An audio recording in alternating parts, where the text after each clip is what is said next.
Yeah, I find it completely fascinating to come in here and go into the costuming department here and see how the costumes, especially the traditional costumes, are put together.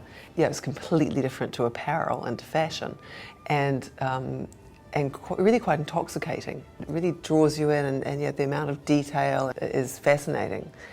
But then what we're trying to bring to that is sort of anti that. So, you know, we're not trying to create tutus, we're kind of trying to create the opposite of tutus, which is what attracted us to this idea in the first place. I'm Karen Walker, and we are thrilled and honoured to be designing costumes for Satisfied with Great Success.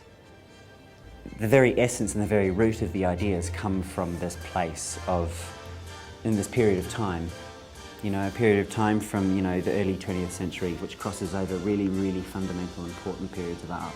And I think it's what made this project really interesting for her as well. When Stravinsky's works were first presented in ballet, the approach taken was about taking streetwear and putting it into dance. And that was the first time that was done, and that was what we really liked about it. I'm trying to observe ballet, this country, what I do as a craft, through 21st century eyes. I'm really pleased with where it's going.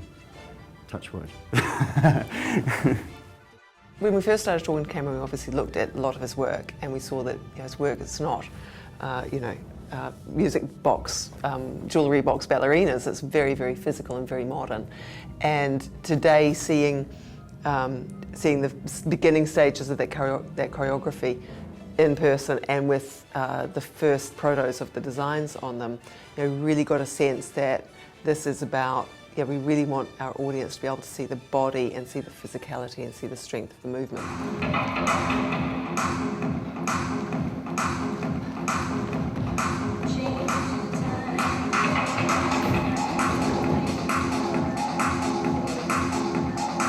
So we're in here taking a streetwear approach rather than a tutu approach, but also trying to make that work on a dancer. And so having to consider all those things that have already been considered for hundreds of years in traditional ballet costumes. So it's kind of, you know, it's a really interesting combination of making it work on a dancer, but without having it be following all those rules and traditions.